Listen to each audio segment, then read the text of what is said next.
Hello, good afternoon. Thanks for either preponing, postponing, or foregoing lunch, and thus being with us today in this session on putting the I in ESG, inclusion of persons with disabilities in sustainability practices. My name is Jürgen Menze. I'm a disability inclusion specialist at the International Labour Organization, the ILO, and I'm also the coordinator of the ILO Global Business and Disability Network, which is hosting this session. We're joined here by the panelists. I'll introduce them in a moment, just to explain a little bit, very shortly, what the Global Business and Disability Network of the ILO is and what the ILO is. The ILO, the International Labour Organization, is the specialized agency of the United Nations family on the world of work. So we're trying to create better and more work, employment for all people around the world. And the Global Business and Disability Network tries to do that specifically for persons with disabilities and specifically in the private for-profit sector with businesses around the world.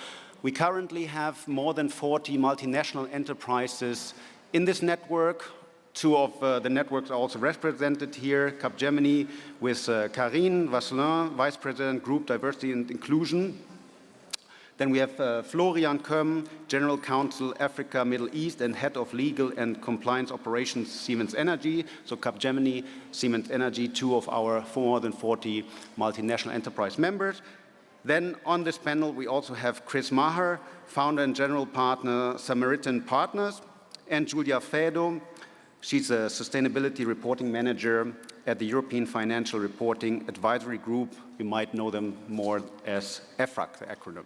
Now, just to explain a little bit also how this session will flow. Hopefully it will flow and we're not going to get stuck. So after my initial remarks, I'll continue, unfortunately, a little bit more. Then you will be relieved. You might get some relief by watching a short video that we have prepared on this topic of inclusive ESG/sustainability practices. And then I will ask questions to the panelists. It's an amazing panel we have.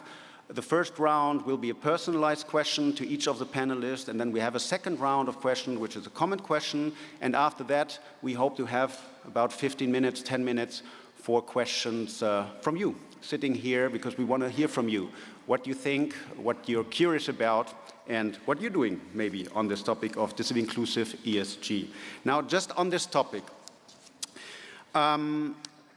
you might know that, why are we talking about this topic, sustainability? First, we need to understand that traditionally, company performance was basically purely measured in terms of financial performance. I was just talking to a company colleague earlier, and she told me, look, just today we released the numbers to our shareholders. Of course, that's still very important and can be stressful. At the same time, shareholders and other actors understand it's not only about the financial performance, it's about how business deals with environmental and social consequences when they do business. And that led to a higher demand to measure company performance beyond the financial metrics. And some of these non-financial metrics developed in what we sometimes label environmental social governance, ESG.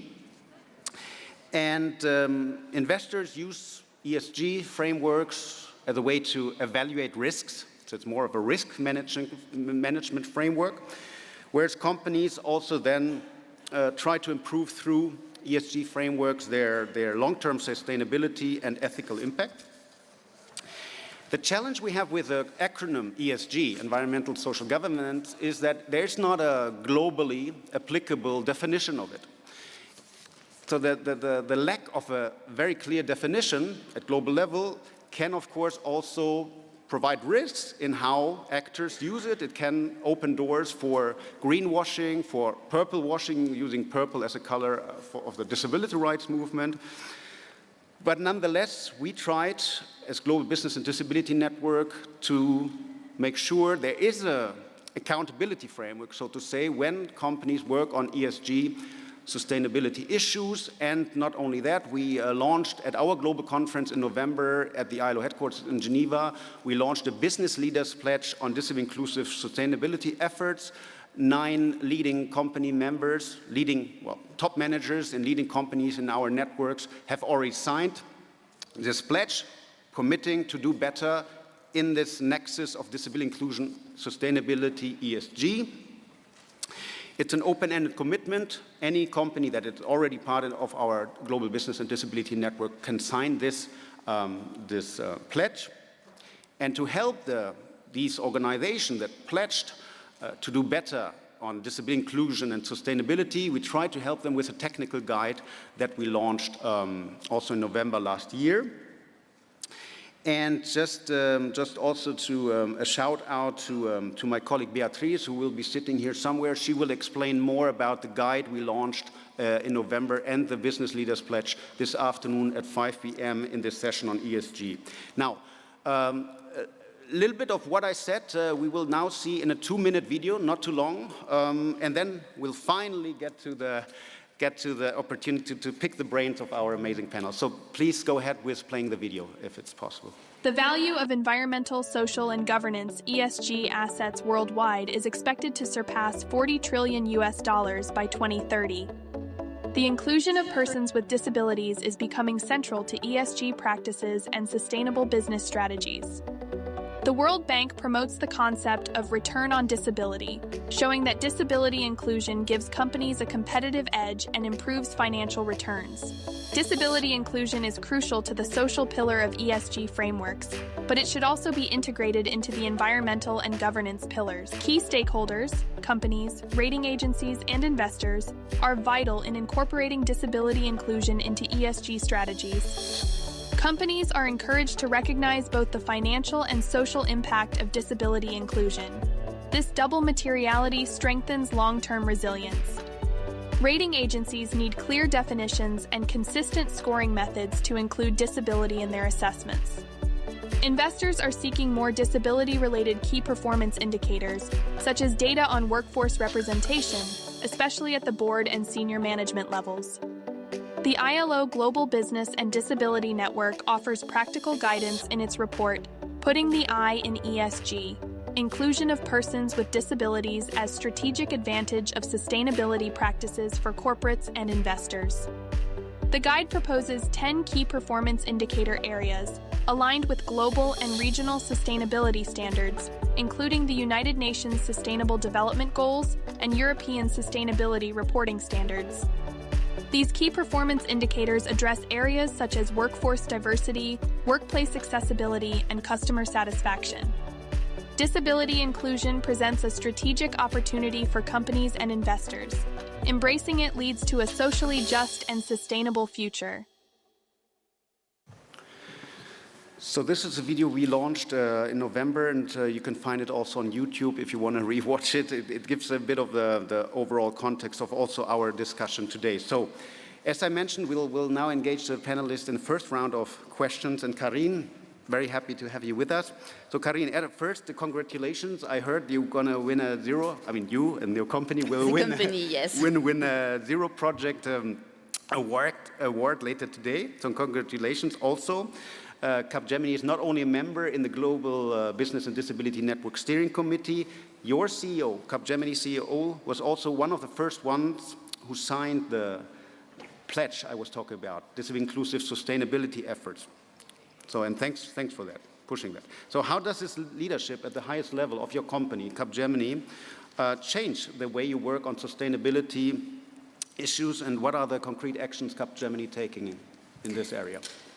Thank you, Jürgen. Hello to everyone. So yes, we do have the chance to have the support of our CEO, who is personally committed around inclusion, and notably on the inclusion of all abilities, whether people with disabilities or neurodivergent, because he signed himself and on his own initiative the Valuable 500 Pledge and the ILO Global Business Disability Pledge. And having his support and the pledge, I think, makes a difference, because first, this creates a strong link with sustainability, accessibility, and our core business. I think it's already a part of our DNA because we are a diverse company by nature. And our purpose is precisely to try to unleash the power of technology to have positive impact. But more than that, for us, it's a business enabler because it unleashes our capacity to innovate, to develop solutions that are less biased and that better address the diversity of the needs of our clients and of their own customers. So it is really a great asset, and on top of that, to keep on attracting the best talent, and talent are everywhere. The second, I think, insight and accelerator is that signing this pledge paves the way for us towards our mid-term and sustainable ambition, because we have engaged in a cultural shift, putting sustainability at the core of our operating model. And this sustainability trajectory has really two legs. One, which is very important on environmental issues, but the second one, which is really growing and becoming as important, which is social sustainability, and of course, embracing disabilities and accessibility is a key component of this. So through the pledge, through the business leaders' commitment, we have secured this midway transformation because it takes time to engage everybody from top to bottom into this transformation and into this new way of doing business and doing work together. And third element, and this is where the pledge and the guide is very instrumental.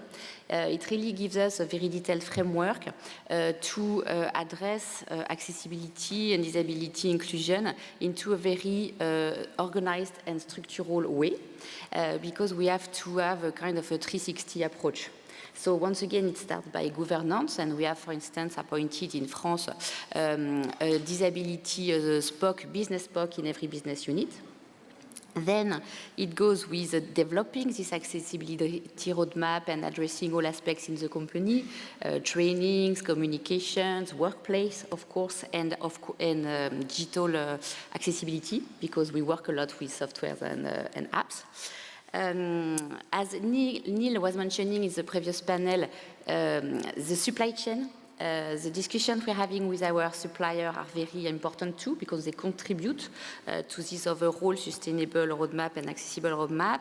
And so, for instance, we really try to have more and more suppliers that are from this sector protégé or adapted sector, and they now cover a very full scope of activities, and including cutting-edge technologies. And as a partner of Handilab in France, which is an incubator for startups focused on disabilities, we are trying to encourage this business growing and scaling up. But for me, the most difficult part, some aspects that we still need to progress on, is, I would say, developing more career opportunities for our colleagues with disabilities or neurodivergence. I'm sure there are lots of them having already a great career, but we don't know them. We don't measure it. First, because most of them didn't disclose their status, or when they have, it's confidential. So we proceed more by role models, trying to be one myself, but I have many other colleagues in different roles of the companies, in portfolio, in data and insight. And progressively, all together, we are trying to develop this culture of trust to encourage more and more people, and notably through our employee network, capability or knowability, to disclose their status so that we could work better on addressing their specific needs. Excellent. Thanks so much, Karine. My pleasure. Yeah, thank you. Now look, Siemens Energy, represented here by Florian Koemm.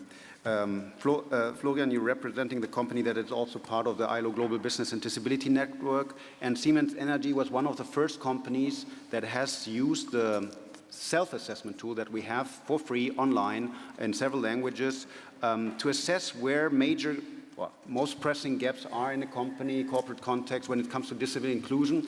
So can you tell us about how Siemens Energy used the self-assessment tool and how it can inform corporate sustainability reporting? Of course, but first I want to waste a couple of seconds of my 5 minutes to say a big thank you for having me and for making me feel so important by this impressive United Nations pass. I love it. And then I get to speak with this microphone. That's super. So I'm really having a good time here. So thanks for having me. On a more serious note, so what are we trying to do by utilizing the self-assessment? So we're trying to do what has been said in the previous panel. We're trying to make our progress measurable, right? We're trying to use it as a KPI to drive disability inclusion. How did we do it? When we first tried, we got it totally wrong. So we used it at a board level in a multinational, and then in a discussion with Susan got upset. Said that's not how it's supposed to be. Disability inclusion is very local. You need to take it on a local level. So we said, okay, yeah, lesson learned. Let's do it on a local level. So what did we do? We identified 5 areas or countries where we could take it, where we believed that disability inclusion was already developed okay-ish. Now you can also criticize and say, well, that's also not right because you're not getting the complete picture, but at least we would get an answer and we would get a picture, right? So that's why the countries are Brazil, the United States, UK, Germany, and the Middle East. And then I found some allies who were willing to work on it. Dominic, a good friend and supporter, and he really drove that project. So throughout the last year, we were able to take the self-assessment in all these regions, and it gave us a result that pretty much confirmed what we were already thinking. So we're trying to approach disability inclusion in 3 steps. One is the absence of discrimination. So Siemens Energy wants to be a home for everybody. We thought we're pretty good at that, and the self-assessment actually also confirmed that. It still helps us in giving some tweaks here and there, how to word things, how to design policies, and so on, but we're okay-ish there. On the physical, and which would be the second step, physical and online accessibility, we're also on a good track. We're not there yet, and same picture here, confirmation. And where we're really horrible is in embedding disability inclusion in literally every business decision that we take, in every process, in all that we do. And we're clearly not there yet, and there were also some helpful hints through taking it. We can, of course, now take the rating that we got, included in our ESG reporting, and that's great, because that's always when I've been approached by the guys in accounting, say, hey, Florian, what have you done in disability inclusion? Can you please send us some nice pictures and maybe also some nice numbers? So I can now. That's of course, very helpful. These are the positive aspects. Struggles, first of all, one struggle that we have identified with the self-assessment itself is that the section on customers doesn't really apply to us because we're a B2B business and it's mainly designed for B2C. We have been offered by Susan at the ILO GBDN to work on that. I'm aware that the ball is in on our side, so we need to get back. It's just a matter of making room for this important task. And the second struggle really is to action all the findings, and this simply takes a tremendous amount of time. So what we're trying to do is really take every finding one by one, identify the low-hanging fruits, action these first, and then just work our way through.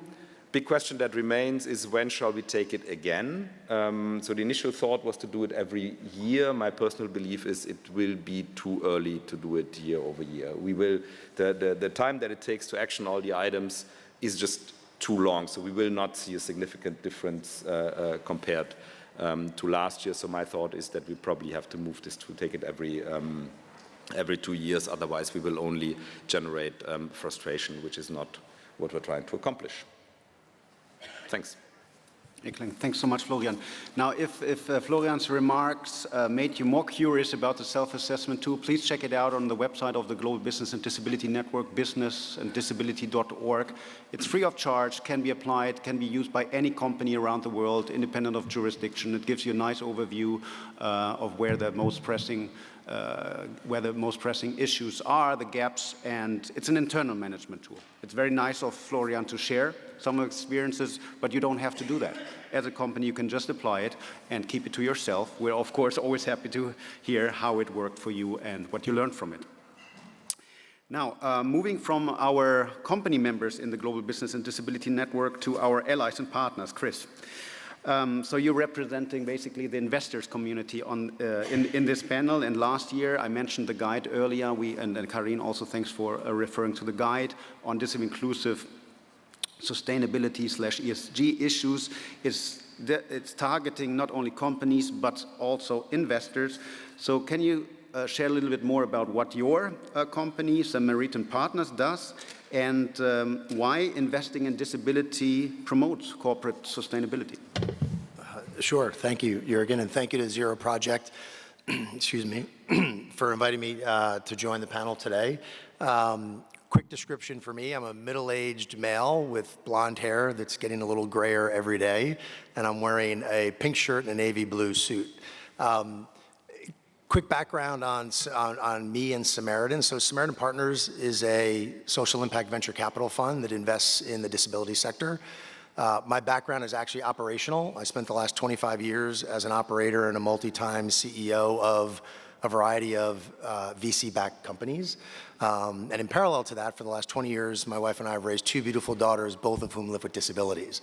And so our investment thesis at Samaritan is investing in early stage for-profit companies that are providing products and services to and/or creating employment opportunities for the disability community.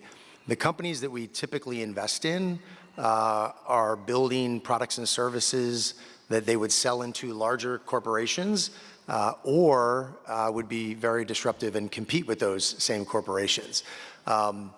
Before I give a couple of examples of disability-driven innovation and sustainability, I think we should look at the numbers first, and I'm going to actually cite a research report from Accenture, and I want to get the name right, but back in 2023, the Disability Inclusion Imperative, the figures are pretty impressive and eye-opening. And so that report said that companies that prioritize disability inclusion see 1.6 times more revenue, they see 2.6 times more net income, and they see 2 times more economic profit. In addition to that, those companies also reported having increased problem solving, increased innovation, and a 25% higher revenue per employee. There's a new book coming out that you may want to take a look at, and the author is here, Bob Ludke. It's called Case Studies in Disability-Driven Innovation, pretty appropriate for what we're talking about here this week. And the premise of that book is when companies take the universal design mindset, it ultimately benefits all the stakeholders. I think in today's day and age in corporate America, it's very much about the shareholder. It's one stakeholder. And so Bob's book really outlines how, and with many examples, how it really is about all the stakeholders. So when you take that universal design approach, it benefits your customers, your employees, it benefits your market expansion, your profitability, which ultimately makes your shareholders very happy, and ultimately then it benefits broader society. And so I think Bob's book is a wonderful example of when you are focused on building an inclusive economy, I personally believe then by default it's going to be a sustainable economy. And so a couple of quick examples, do I have a couple minutes for a couple of quick examples from the startup world, which is where we're investing, and how they are focused on not only investing in inclusion and accessibility, but really showing that they can do that in a sustainable way. Mike Buckley this morning, full disclosure, Samaritan's an investor, I think was a great example of that. There are a number of different use cases for Be My Eyes, but the one he shared this morning about putting their technology into call centers and contact centers, where the time to support and serve a blind customer goes from 20 minutes to 10 minutes to 4 minutes, okay? That's a better customer experience. It's much 80% greater efficiency from the business standpoint, and so I think just a wonderful example. Another example, a company that we saw present yesterday in the innovation, the technology innovation session yesterday afternoon, is a startup called Equivalent, and they've developed a smart graphic. And if you don't know much about graphics, which I didn't before talking to Heather and her team in the last year, today it's a pretty onerous process. And so an engineering or dev team has to manage light and dark mode for desktop, tablet, as well as mobile. And so just think about the inefficiencies across all of that of making those and then maintaining them. And those files tend to be very large, right? So there's a real inefficiency from a sustainability standpoint in terms of energy consumption. Well, Heather's company can take all of that, put it into one smart graphic that's responsive across light and dark mode and all those different environments, and the size of that file is 96% smaller. So two really good examples, and one last example, and then I'll wrap up. In the travel space, by the way, not an investor and equivalent at this point, another company that we've invested in called Wheel the World, which is in the accessible travel space you may have heard of. In the US in particular, destinations and hospitality companies are starting to lean into accessibility more. Not necessarily out of the goodness of their hearts. They realize that, oh, there's an economic opportunity here. People with disabilities like to travel just as much as people without disabilities. And when they travel, they typically travel with friends and families and caregivers. If you can't accommodate the one person in the group with a disability, it's likely the entire group's going to go somewhere else. And so when you think of the disability community as being, say, 15 to 20% of the population, but when you add in the families and friends and caregivers they travel with, all of a sudden your market is now upwards of 60%. And so in the US alone, people with disabilities take upwards of 40 million trips a year. You combine their families and friends and caregivers that travel with them, it's a $120 billion market. That's a massive opportunity. And obviously when you use inclusive design like Wheel the World does, that can then develop a more sustainable economic opportunity for the companies. And I'll leave it at that. Excellent. Thanks so much, Chris, and also thanks for giving us concrete examples of what also other companies and your own are doing. So now moving to Giulia. Giulia, so you're a sustainability reporting manager at EFRAG. I'll spell it out again. It's the European Financial Reporting Advisory Group.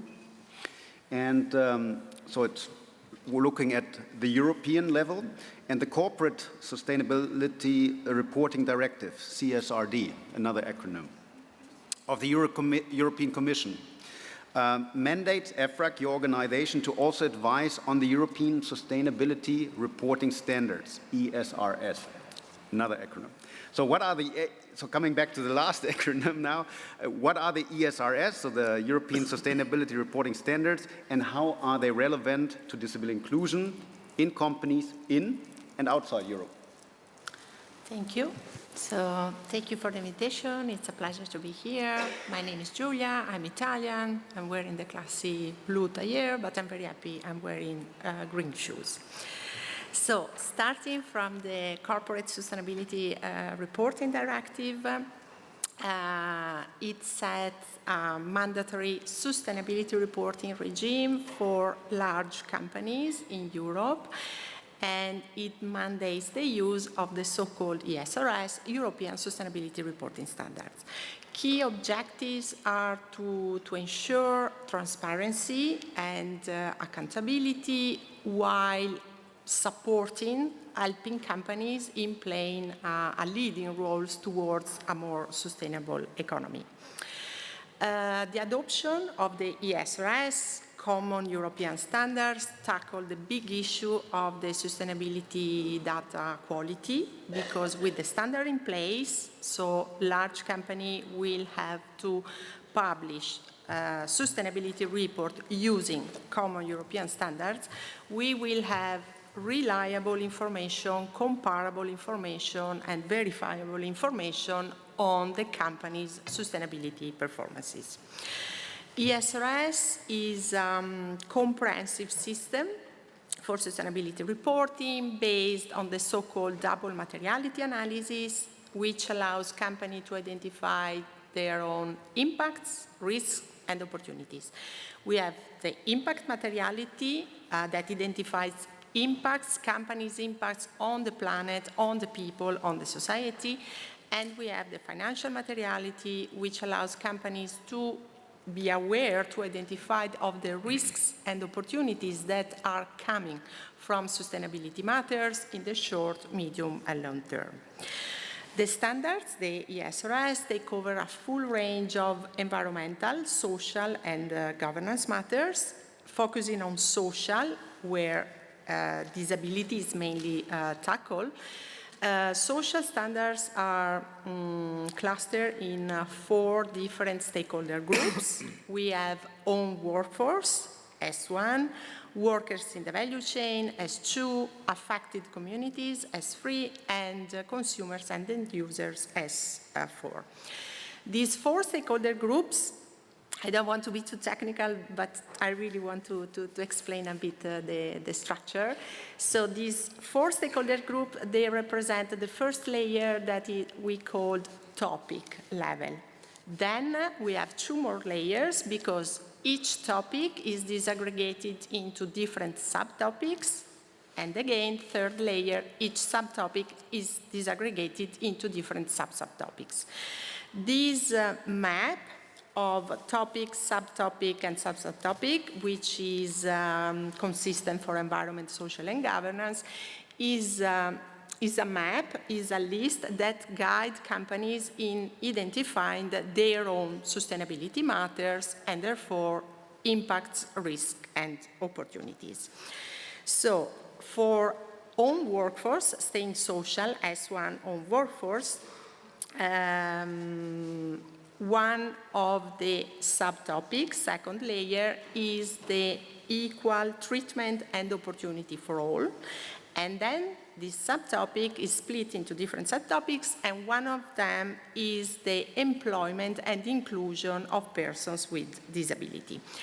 So the starting point for companies is performing the double materiality analysis, again, in order for them to identify their own sustainability matters. Then companies are required to explain how they manage, how they handle these sustainability matters through their policies, actions, and targets. For example, for disability, companies should describe policies, initiatives, actions they are putting in place to have more accessible workplaces, to reduce barriers or to prevent barriers, to attract more people with disabilities. In case they have specific targets related to these policies and actions, they should also disclose them. For own workforce stakeholder group, S1, there are also metrics, because policies, action, and targets, apart from targets, we are talking about narrative description of what companies are doing. For own workforce, there are also metrics, and for disability, there's a specific disclosure requirement, which is S112, that requires companies to disclose the percentage among its employees of people with disability, plus the same disclosure requirement on a voluntary basis for company to disclose the gender breakdown. ESRS refers to the definition provided by the United Nations Convention on the Rights of Persons with Disabilities. It's a broad definition, and there's no common definition of disability across EU member states.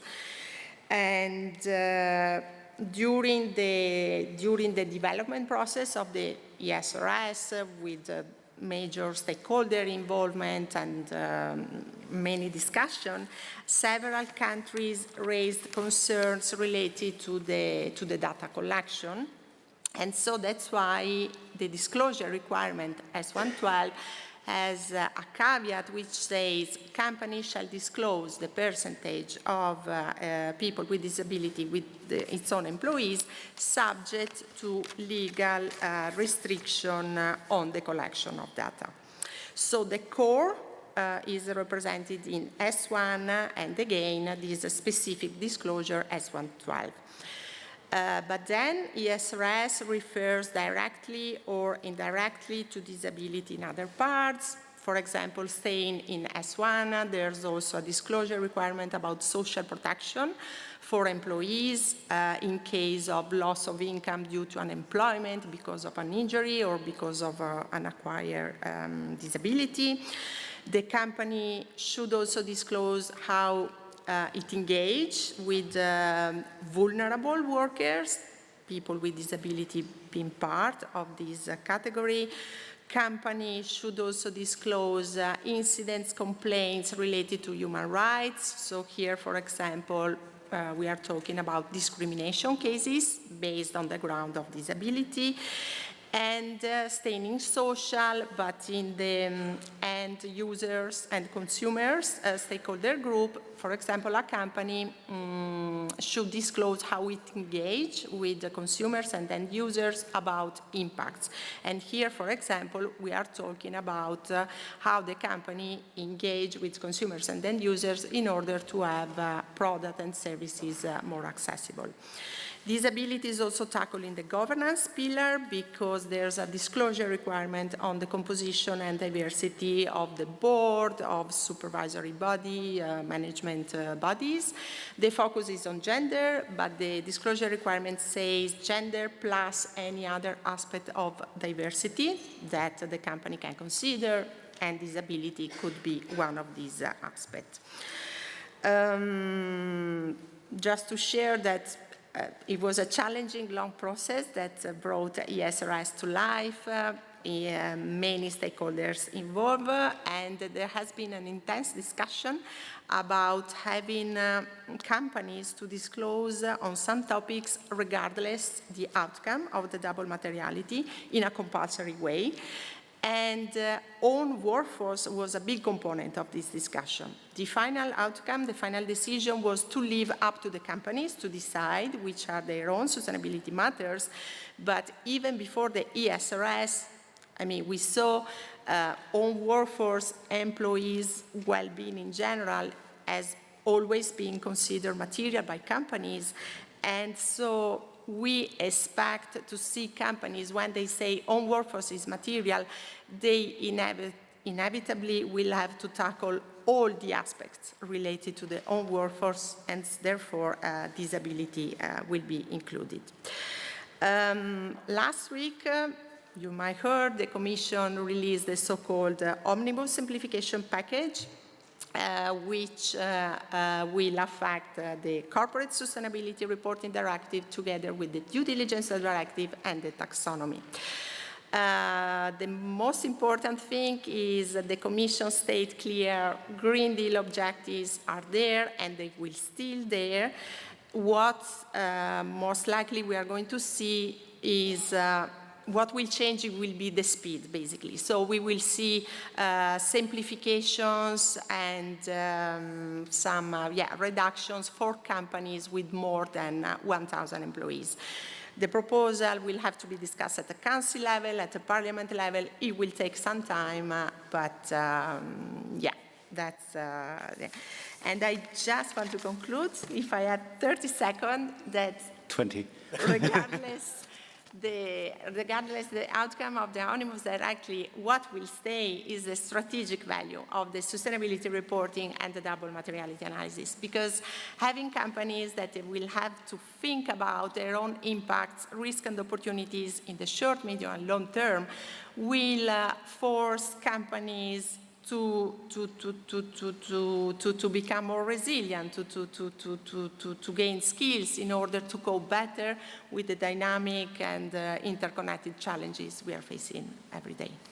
Thanks, Giulia, for a comprehensive overview and also for acknowledging. I mean, those following the development in Europe are aware that the Omnibus proposal just came out last week, and so we also in the ILO following closely. Now, I'll ask a common question to all speakers in reverse order. I would ask you to keep it to 2 minutes maximum. Same question to all of you, starting with Giulia, then Chris, Florian, Karine. So let's imagine we have this panel discussion again in 4 years from now, let's say at the Zero Project Conference 2029. So then in these 4 years, let's say, how can we best achieve that by then we can't talk about sustainability to companies, investors, sustainability standard setters without them having made disability an integral part of sustainability structures, reporting, discussions, conversations. So Giulia, what would you say? How do we best achieve that disability is not dropped and is an integral part of sustainability? Right, I will be short, saying sustainability reporting can play a big role on this, And I think it's important to have in mind that the directive, the ESRS, they do not prescribe behaviors. They don't mandate companies do that, don't do that. But on the other hand, they hold companies accountable for transparently disclosing how they are doing in terms of sustainability performances. Businesses can play a crucial role in getting more inclusion, more accessibility within the workplace. So again, disability reporting offers a great opportunity for promoting inclusion, because again, having companies that they will have to disclose, to describe something, will push then again, how can we do better to be more inclusive? How can we even prevent barriers? How we can better design products and services?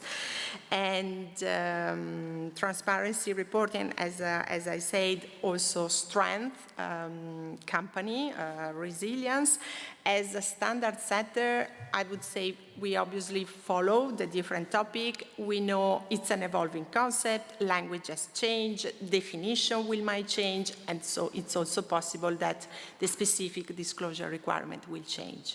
But hopefully, we will see better and growing figures on the employment with persons with disability. Thank you. Chris, you have 4 years. How do you make sure disability and sustainability are always mentioned in the same sentence?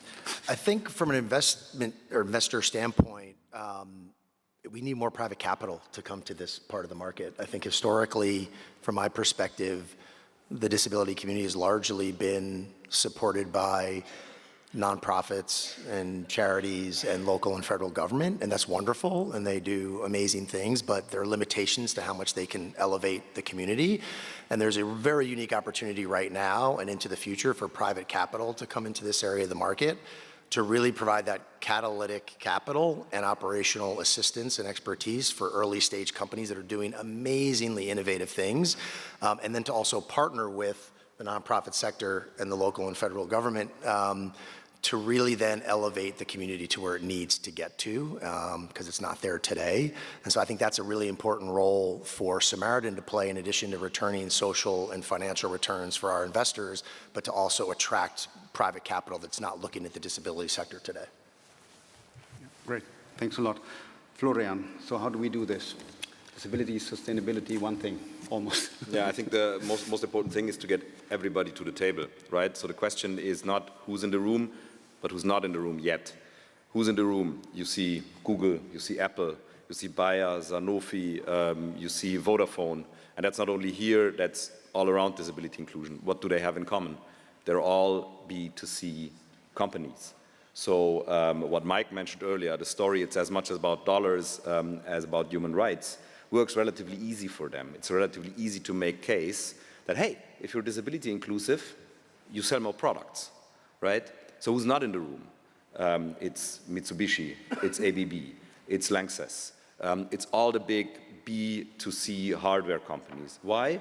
Because the case is incredibly more difficult to make. So I cannot go to my head of sales for gas turbines and tell him, look, if you're more disability inclusive, you're going to sell more gas turbines, right? That just doesn't work that easy. So we have to find a way to get these companies to the table, to tell the story, how do they make actual dollars by being more disability inclusive? And that, I think, can work in 2 ways. And one I've admittedly stolen from Susan. And that is, you make the story about productivity. So you make the accommodation for your employees, they're going to deliver more output. So that's one way.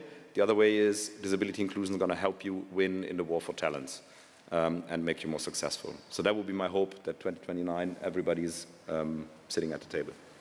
Thank you. And just to add, of course, people with disabilities are people, and we want people to be treated fairly, equitable, no? And not missing out on amazing minds and great skill sets. So, we went, yeah, yes, right, sorry. You asked about who is not in the room. You are in the room and not us. That would be not nice, so please, over to you. I really appreciated what you said, Chris, as an investor, because I think there will be more and more like you. Because I'm really optimistic. I think there is a kind of a trend and several ingredients are pushing in the same direction, and it will be hard to stop it. There's legislation, as Giulia said, at European level, at French level. We celebrated the 20th birthday of the Loi Handicap. And even at the US, for the moment, finger crossed, we don't see any renouncement on the side of disability and support of people with disability. Second element that supports this transition and this movement is clearly the society and how it evolves. I mean, we do have in APAC and in Europe an aging population, and the needs of this aging population are quite consistent with accessibility. And so clearly there is a market. There will be more and more people impacted, so companies and investors will have to take consideration of that. And third element, and I'm maybe speaking as Capgemini, is technology.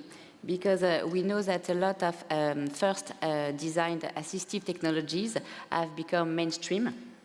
Everybody knows the famous TV remote control, but more recently, everything on speech-to-text, vocal panel commands that were initially designed for people having an impairment have now becoming mainstreams. And Valuable 500 was saying, there's no surprise that there is such a link between assistive and mainstream technologies, because by nature, technology is assistive.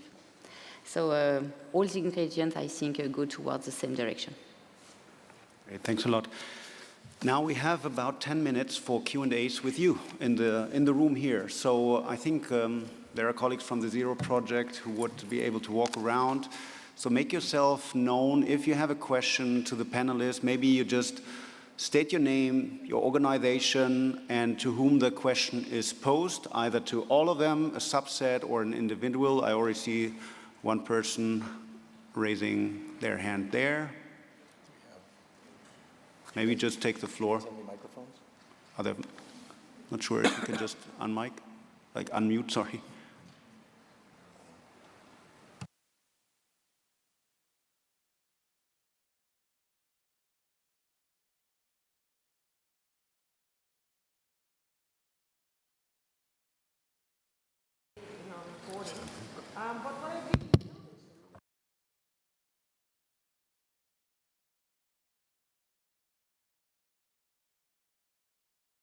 So just for those who, yeah, mic is coming now. Thank you. Now it's not working. So I'll start again. I'm Bianca Prins. I'm Global Head of Accessibility at ING Bank in the Netherlands. And we included our disability effort specifically on S1 and S4 this year. But what I notice is that a lot of people really don't realize, and I think it's how do we educate the general business that disability is included there, because most DEI is still looking at other areas and accessibility is often overseen. Well, especially for customers and employees, this is crucial to show your S4 commitment is not just a cultural commitment. So any of the panelists have any ideas on that? So, Bianca, thanks. So, but if I understand correctly, didn't catch all of it, but the question is, how do we educate businesses that disability is important and that sometimes disability is not part of the DEI discussion, although it's... Yeah, it's more getting, I think it's about the education part, and we have been discussing, and I've got my ideas, but I was also curious how the people in the panel would say, how can we get more businesses engaged in reporting on this? Because businesses also fear to report on disability. Okay, great. Thanks, Bianca. No, I muted myself while I started speaking. Maybe a good thing. How do we educate businesses, companies, and how do we encourage them to report on disability inclusion, knowing that there might be some fear? Look, we report this and we're going to be criticized for that. Any volunteers here on the panel? Florian, I see you already have your mic on. I think it's about constantly talking about it, creating an environment where I mean, what holds us back, to speak internally, is a still existing fear of stigmatization, right? So for me, it was, I tried to get a C-level executive to speak about the fact that he's colorblind on a panel on IDPD. It was not possible because the gentleman was afraid he would be stigmatized. So there's still a lot of cultural work that, that needs to be done. And once we're done with our own homework, we need to go use our buying power to talk to our suppliers. But I can tell you, if you talk to, for example, a body lease company, or there's a fancier term for it, but you know what I mean, in the UAE about disability inclusion, they look at you, they will just don't understand what you're targeting, right? So we just have to keep talking. We have to shape the culture. We have to shape the speak up. We have to find many positive examples and amplify them. Yeah, of course, Karine, please. Sorry, yes. So clearly, accessibility and disability is part of our inclusion strategy that I'm leading for the group, but I would emphasize the fact that it's not so easy, in fact, to report our progress and to communicate or to disclose that, because, for instance, with gender, it's much more easier to set KPIs and to report and so on. For disability, as you mentioned, there is no global definition of disability. Same for accessibility standards. There is not one only global standard even for digital accessibility, same for physical accessibility. So in fact, as a global company, it clearly is a limit. We have to think how to still progressing and measure our progress, taking account the fact that we don't have such a global definition and standards to align. That's why the pledge and the tool really help us, and that's why the framework provided by the CSRD already as well helped us to try to structure a bit all of that in this a bit fluffy environment. Can I say one quick thing? Sure. And I'm going to simplify it. I think we need more courageous leadership. I think it's a leadership challenge that we have. And like Jenny Leigh-Fleury was a great example this morning. She's been at Microsoft for, 20 years now. And I think the reason why she's been able to do what she's done there with her team is because of Satya Nadella has a very personal connection to disability. And he has made that commitment as an organization. Now listen, they're not just trying to do what's right. They're also doing it in a very profitable way, right? So like, I get back to that book I mentioned earlier, about Bob's book. Disability-driven innovation and inclusion and accessibility, it's the right thing to do, but it's also really good business. And I think we're seeing more and more examples of that. But I unfortunately think it starts with senior leadership, and we need more people like Satya Nadella and others to step forward and make that commitment. But sorry, I'll get off my soapbox. Thanks so much, Chris. We would have time for one more question, I believe, or let's take two. But please keep it short. The gentleman there, just I think on the desk you have a mic you can unmute, and then the woman over there.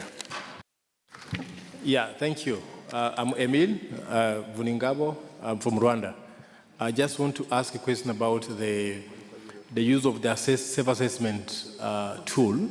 Is it possible to have particular training to the OPDs in different countries where they'll be able to work on the tools to be used for the companies? The second is about how the companies will be able to work with the government where the policies are not actually supporting the company to hire people with disabilities as a formative action, actually. Thank you. Excellent. Thanks so much for these important questions, Emil. Over there. Yes, I am Ana Yolanda from Mexico, General Manager of Panque Ayuda. It's a cooperative that generates jobs for disabled people through bakery and food. For Chris, we need to improve ourselves so we can generate more jobs. Google has tools, but it's too expensive right now for the cooperative. I ask you, yes, we understand that the big companies has troubles to install the culture of inclusive, but we are a company that we can do with you. Through your work, your Google, you are going to generate disabled people jobs. Thank you. Great. Right. Yeah, 45 seconds. Okay, good. Look, first, look, and I think having a discussion with Chris after the panel. Muchas gracias. Emil, I think the first question was, I think, directed to me regarding the self-assessment tool. The second question might not be directed to me, but I'll still reply to it anyways because we're running out of time. On the self-assessment tool, I think it's an interesting idea to train OPDs on the use of the self-assessment tool to maybe then push in a polite, convincing way, companies to adopt it, to use it. And I think we're going to learn more also from Susan about how we can also build the OPD's capacity to engage with the business community. Because business speaks a business language, OPD speaks a disability rights language. Both are good, important, but they need to come together. And I think, please, happy to explore that training of OPDs on the self-assessment tool.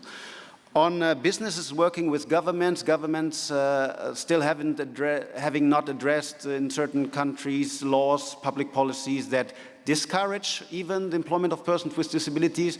I think one of the main ways of addressing that, where we have national business and disability networks, we have them in more than 40 countries, to work through these national business and disability networks as a single voice of business on disability issues and engage the government. And look, we all committed to employing people with disabilities, but we have identified a number of issues with the laws in our country. So I think that could be a way forward. So we already probably minus negative time. I see it's a 0, 0, 0, 0.